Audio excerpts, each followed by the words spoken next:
भर पत्रकार परिषदेत अजितदादांचा धमाका।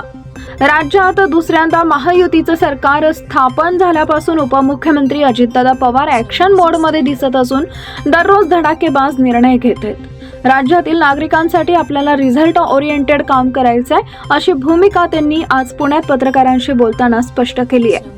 विशेष म्हणजे अजितदादांच्या या विधानाचा प्रत्यय देखील पुढील काही मिनिटातच अनुभवण्यास मिळाला।